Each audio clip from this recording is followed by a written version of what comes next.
Olá pessoal, meu nome é João Vitor, sejam bem-vindos a mais um módulo do curso Aprenda a Perfil na Prática.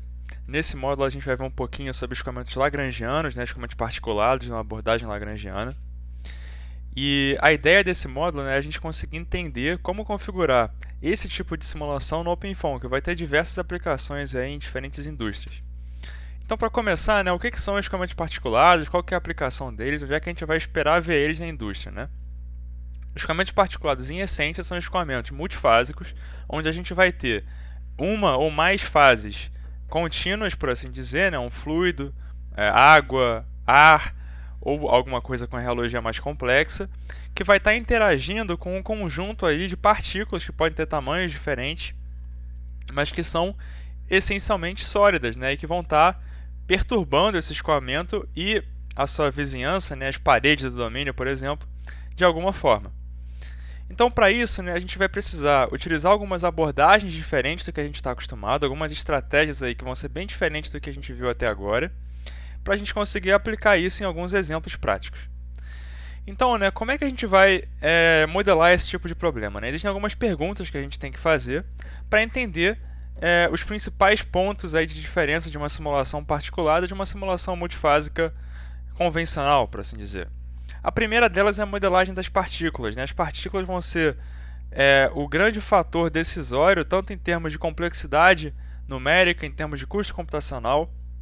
Esse tipo de problema costuma ser um problema mais difícil de se modelar, são mais transientes em essência também, porque a partícula tende a ser muito mais caótica no seu movimento. A gente tem que determinar que interações, que forças dinâmicas vão aparecer ali por conta dessa interação. Então, por exemplo, a sua partícula ela vai ter uma carga eletrostática relevante? Vai ter um campo magnético afetando a partícula também? Ou será que vai ser só o arrasto ali e a colisão entre as partículas que importa? Ou será que a colisão não importa? Tem muitos fatores ali que vão resultar em custos computacionais diferentes e vão resultar também em uma complexidade maior ou menor. Em geral, a gente utiliza muito esse tipo de simulação para algumas indústrias específicas. É claro que vão ter mais indústrias aqui nos exemplos, mas as duas principais são o setor químico, principalmente. Na parte da indústria química, a gente vê muito escoamento particulado utilizado, por exemplo, para catalisadores, para refinarias, a gente consegue ver muitas aplicações disso. Separadores também, processo de separação de partículas de um fluido, a gente tem que modelar isso bem.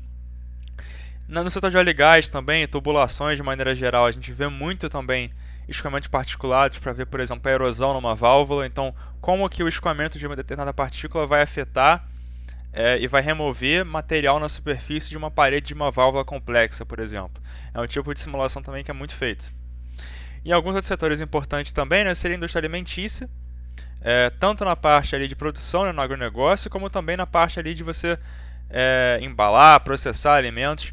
Os escoamentos particulados são muito importantes, por exemplo, para a gente separar um grão de feijão ali que não esteja adequado, que vai boiar, de um que esteja bom. Então a gente consegue simular esse tipo de coisa. Ou, por exemplo, aplicar um corante em uma comida, aquela marca de chocolate que a gente vê que tem uma capinha de açúcar em volta para a gente ter uma cor específica.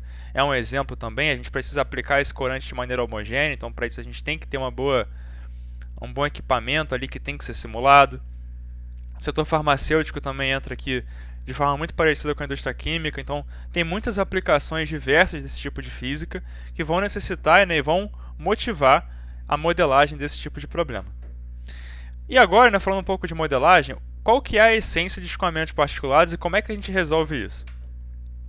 A gente viu muito até hoje, nos módulos anteriores, uma abordagem euleriana.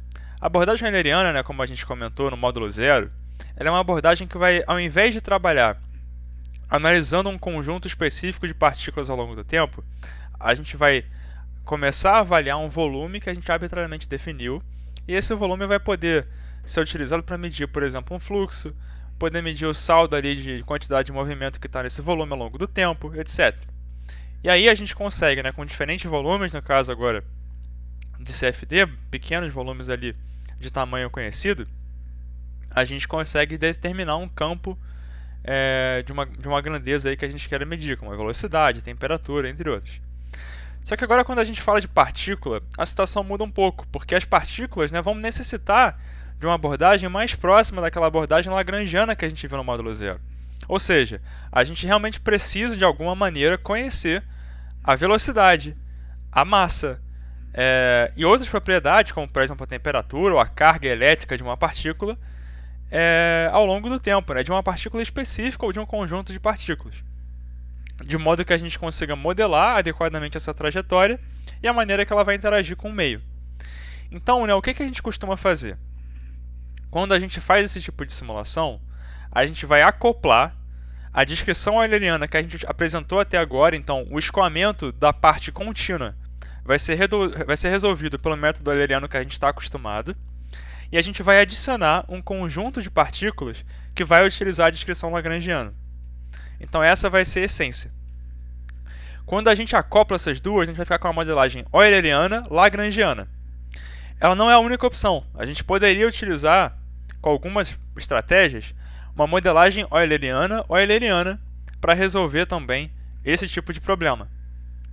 A gente teria que então fazer uma espécie de ponderação de volumes, né? O quanto que em cada célula é preenchido pelo particulado e quanto é preenchido pela fase contínua. E aí teria que ter um termo ali de transferência de momento, ali, de quantidade de movimento entre essas fases, a fase contínua e a fase particulada, para a gente conseguir modelar isso. Porém, né, para esse tipo de problema aqui particulada, o mais comum é a abordagem euleriana-lagrangiana, especialmente quando a gente não está falando de escoamentos muito densos. Se a gente tivesse, por exemplo, partículas super fininhas, que, por exemplo, aquela areia na praia que a gente vê, ou um caminhão jogando areia para longe, alguma coisa assim, ou até mesmo um grão que é colhido e já é processado na máquina, a gente vê que as partículas são muito próximas uma da outra, são muito fininhas, e a gente poderia abordar isso da maneira euleriana. Não seria muito ruim. Só que quando a gente começa a ter grãos maiores, começa a ter mais massa, mais inércia em cada grão, e quando esses grãos começam a ficar mais distantes um do outro, a abordagem euleriana-lagrangiana é mais ideal, porque a gente vai estar realmente traçando ali a trajetória de cada uma das partículas ao longo do tempo, conhecendo essas propriedades. Existem diferentes níveis de complexidade que a gente pode adotar em simulações lagrangianas, tá? A primeira delas, né, que é a mais completa, é a abordagem de 4 vias. A gente tem a abordagem de 4 vias, 2 vias e 1 via, respectivamente. Uma via sendo a mais barata e 4 vias sendo a mais cara computacionalmente. Qual que é a essência de cada uma, né? Isso vai definir o grau de acoplamento entre fases que a gente está usando. O que significaria esse grau de acoplamento, né? O quanto que, por exemplo, a fase contínua, ou seja, o seu fluido, está influenciando a sua fase particulada e vice-versa. Então, no mais básico deles, que é o acoplamento de uma via, que é uma simplificação muito, muito forte, a gente vai falar que o escoamento, ou seja, o fluido vai estar influenciando as partículas, ou seja, com arrasto, o diferencial de pressão, vai ter forças ali que vão carregar a partícula. Só que o contrário não é verdade. Essa recíproca não é verdadeira. Então, a partícula não vai oferecer nenhuma resistência para o fluido fazer isso. Então, não vai existir uma reação pelas partículas no fluido. Isso seria ideal, por exemplo, caso a gente tenha um escoamento ali que é muito, muito dominante ali na parte contínua e as partículas são quase que irrelevantes em termos de massa, tamanho. É quase que a gente estivesse traçando ali uma variável de marcação ali que estaria passando por lá. Só que ela não vai afetar em nada o escoamento. O segundo grau de acoplamento, que é um grau já mais relevante, ele vai introduzir uma reação na equação de conservação de quantidade de movimento do seu fluido. O que vai acontecer? O fluido ele vai exercer uma força na partícula que vai acelerar ela. E pela terceira lei de Newton, a partícula vai agora oferecer uma força de reação no fluido que vai redirecionar, vai oferecer um arrasto para o fluido. Então, ou seja, onde estiverem mais partículas e mais partículas estiverem sendo aceleradas, vai existir mais arrasto para esse fluido passar, o que vai exigir mais diferencial de pressão, vai possivelmente redirecionar o escoamento como consequência. E o nível mais completo de acoplamento, além de considerar o impacto do fluido na partícula e o impacto da partícula no fluido, de diferentes formas quando necessário, a gente vai também agora ter interações entre partículas. O que isso significaria? Isso significa que agora as partículas podem colidir entre si elas podem ter forças ali exercidas uma na outra, seja forças de contato, né, por colisão, ou seja, por exemplo, uma força eletrostática. Isso pode acontecer também. Então essa abordagem de 4 vias é a mais completa de todas. Qual que é o problema? A gente vai ter que agora ter um algoritmo para resolver colisões, por exemplo, que é extremamente caro computacionalmente e nem sempre é adequado de se utilizar. Existem problemas em que a abordagem de 2 vias é muito adequada já. Outros problemas não, a gente vai ver isso nos exemplos práticos aqui. Na figura vocês estão vendo um leito fluidizado. Esse exemplo é um exemplo clássico aqui de um escoamento onde o acoplamento de 4 vias é muito importante para definir isso bem. 2 vias já não seria ideal. Então, qual que é o equacionamento da partícula em si? Em essência, é a segunda lei de Newton para uma partícula. A gente vai ter um conjunto de n partículas e a gente vai ter que considerar esse balanço de forças em cada uma delas. Ou seja, quanto mais partículas, mais caro computacionalmente é a simulação. Existem estratégias para reduzir isso. Se a partícula for, por exemplo, muito pequenininha, ao invés de fazer o número exato de partículas do caso real, a gente pode utilizar um número menor, que seria um conjunto representativo. Pode ser uma estratégia. Ou a gente pode utilizar estratégias de colisão mais baratas, no caso de 4 vias, que a gente também vai ver daqui a pouco. A gente vai estar resolvendo o balanço de forças e o balanço de momento angular. Dessa maneira, a gente consegue determinar o quanto que o fluido vai estar acelerando e qual que vai ser a aceleração também angular dessa partícula ali específica que a gente está modelando. Acoplado a isso, vai ter também as equações de quantidade de movimento do próprio fluido, conservação de massa e transporte de quantidade de movimento que a gente está acostumado. A parte mais importante de um escoamento particulado, do ponto de vista da partícula, é conseguir determinar bem as forças que vão estar atuando na partícula. Elas podem ser forças de diferentes naturezas. Aqui em cima no slide vocês conseguem ver os termos principais, se a gente voltar também dá para a gente ver aqui. E esses termos, cada um deles vai ter uma magnitude específica que pode ser mais ou menos relevante para um problema específico. Então, começando aqui pelas forças de campo, que é esse termo Fg aqui, as forças de campo elas são forças que vão ser ocasionadas por um campo externo. O mais comum seria a gravidade, ou um campo magnético também, que pode estar atuando se a partícula for magnética. E isso vai exercer uma aceleração nas partículas também, conforme a direção desse campo. Partindo agora para as forças exercidas na partícula pelo escoamento, essas forças podem ser desmembradas em várias forças diferentes. Também são modelagens complexas, que vão ser influenciadas pela geometria média da partícula, pode ser determinada pelo tamanho da partícula também, e pelo escoamento em si. As duas principais seriam a força de arrasto e também a força exercida pelo gradiente de pressão. São componentes ali dos campos de escoamento que vão estar interagindo com a partícula em si. Para problemas específicos, existem outras. A gente pode ver as forças de Safman, a gente pode ver também alguns efeitos diferentes ali, efeito Magnus, por exemplo, também que pode estar acontecendo. Então, para cada problema, dependendo da nossa física, a gente vai poder introduzir mais ou menos termos que vão influenciar esse problema. Os dois principais seriam a força de arrasto e também um termo relativo ao gradiente de pressão e impacto que isso tem. Na maioria dos problemas, isso acaba sendo 80% ali da magnitude da força total exercida pelo fluido. Pode ser mais ou pode ser menos. Em alguns casos, isso aqui não vai ser suficiente para modelar bem o problema. E agora, nesse slide, a gente consegue ver aqui o nome desses principais termos. A gente vê aqui a força de arrasto das partículas, a gente vê a força devido aos efeitos de massa virtual, a gente vê as forças exercidas pelas tensões viscosas. Então, se o nosso fluido é muito viscoso, esse termo vai ser mais relevante. A gente também vê os efeitos de Basset, a sustentação de Safman e também o efeito Magnus ali, que podem estar, dependendo da nossa partícula do escoamento, influenciando também na dinâmica dela. Esse termo de arrasto ele vai ser modelado de diferentes maneiras. É muito comum a gente assumir que a partícula é uma esfera, mas a gente pode considerar, por exemplo, que é uma partícula com uma não esfericidade, tem uma geometria específica, coeficientes ali de arrasto específicos. Mas a força de arrasto ela costuma ser utilizada com base na velocidade relativa da partícula em relação ao fluido, considerando ali coeficientes específicos de arrasto para uma determinada partícula em um certo regime de escoamento. Tem vários modelos que a gente não vai se aprofundar muito agora, mas que são muito comuns na indústria. Tem o modelo de Ergun-Wenyu, tem outros modelos ali também que podem ser aplicados para a gente conseguir modelar esse arrasto. E já a componente da pressão dessa força vai ser determinada pelo gradiente de pressão e também vai estar relacionando o volume aqui da partícula em si. Existe uma variável muito importante, né, que é essa variável epsilon aqui. O que seria o epsilon? Ele é a fração volumétrica da fase sólida em uma célula. Isso é importante do ponto de vista do fluido. Lembra que a simulação é metade euleriana, metade lagrangiana. Do ponto de vista do fluido, a gente tem que medir de alguma forma o quanto de uma determinada célula está sendo preenchida por partículas e o quanto é preenchida pela fase contínua. Então essa variável aqui é nada mais que um somatório do volume ocupado por cada partícula dividido pelo volume total de uma célula. Então isso vai dar uma espécie ali de fração volumétrica de fase particulada em uma célula.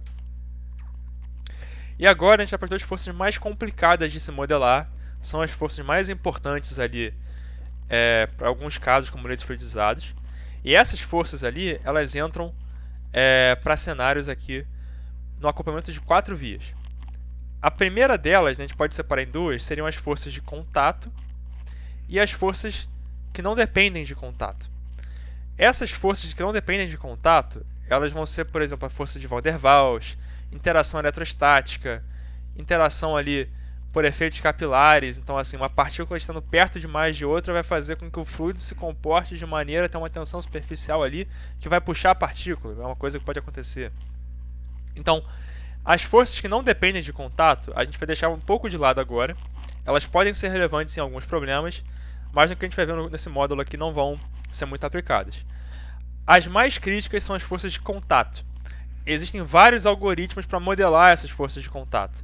Elas vão acontecer especialmente no caso de colisões. E existem algoritmos bem complexos para poder modelar as colisões, seja de forma direta, né, utilizando passos de tempo muito pequenos para conseguir capturar o momento da colisão e repercutir esse impulso de maneira correta, ou com algumas estratégias mais arrojadas ali para reduzir o custo computacional e ainda assim modelar esse tipo de força com uma maneira um pouco mais virtualizada, sem ter que resolver exatamente o tempo da colisão exato. Paralelo a isso tudo, a gente tem a modelagem do fluido, que são as equações que vão definir como que vai ser a dinâmica dessa fase contínua que a gente está resolvendo. Existe um termo que é muito importante, que é esse termo SP aqui. Esse termo SP é o que vai definir o acoplamento entre fases. Ele não vai estar presente na modelagem de uma via, somente a partir de 2 vias. Em paralelo a isso, a gente tem a conservação de massa e a conservação de quantidade de movimento, que vão estar ponderadas pela fração volumétrica de fase fluida, ou seja, quanto de um volume vai estar preenchido pela fase contínua. Isso é importante também de se resolver. Beleza, a gente tem que agora descobrir como que a gente vai resolver esse modelo SP aqui.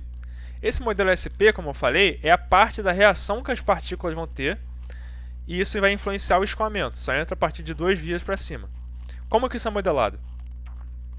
A gente tem que conhecer primeiro a força de arrasto que o fluido exerce na partícula, afinal, essa força daquele termo SP vai ser uma reação a isso. Então a gente vai considerar o balanço de força geral de uma partícula, e a gente vai ter que considerar isso de maneira diferente para cada acoplamento que a gente utilizar. No caso de uma via, né, a gente vai ter esses efeitos do escoamento influenciando a partícula, e o termo SP não vai entrar. Então, esse termo vai ser 0 em uma via. Para o caso de 2 vias, o que a gente vai fazer? A gente vai determinar a quantidade, né, a magnitude dessa força exercida pelo fluido, vai salvar isso, e o modelo SP aqui vai ser o quê?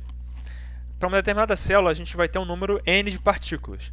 Se a gente soma a força exercida pelo fluido nas n partículas presentes em uma célula, a gente vai ter a reação e vai ter esse termo SP aqui. Então essa equação aqui vai mostrar justamente isso, considerando aqui que as forças pelo fluido vão ser a força de arrasto e o gradiente de pressão. Então, por exemplo, se eu tenho um número de partículas n, eu faço um somatório de 1 até n dessas forças e vou dividir isso pela massa da célula, que seria o ρ da fase contínua vezes o volume da célula. E isso vai dar esse termo aqui. E no caso de 4 vias, a gente vai ter uma situação ainda mais complicada. Por quê? A gente vai ter aquele termo SP e a gente vai ter que ter algoritmos, como eu comentei, para conseguir resolver as colisões e interações entre partículas. Como que isso é feito?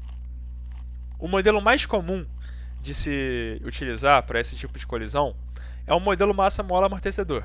Então a gente tem aqui, em inglês, o nome disso é Spring-Spot.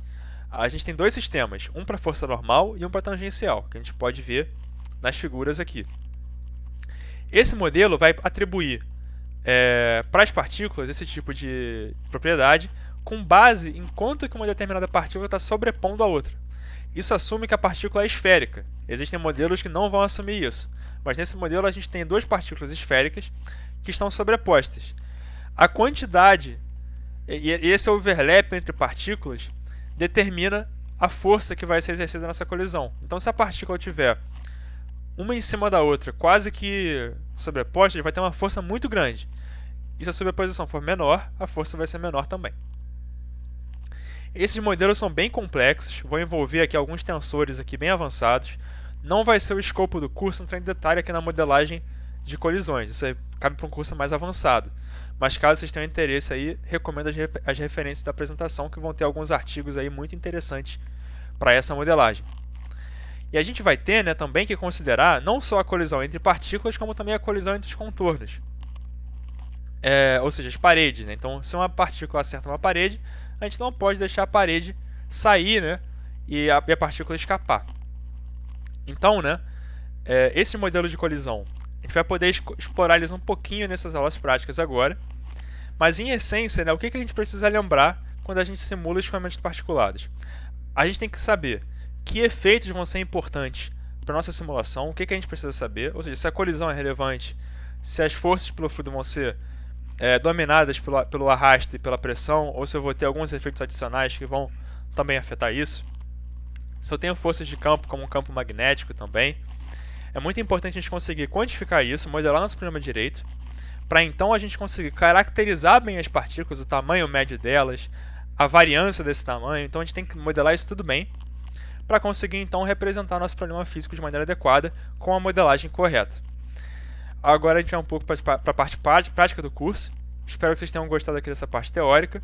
Qualquer dúvida, fiquem à vontade para comentar, perguntar aqui no fórum. E obrigado, pessoal. Valeu!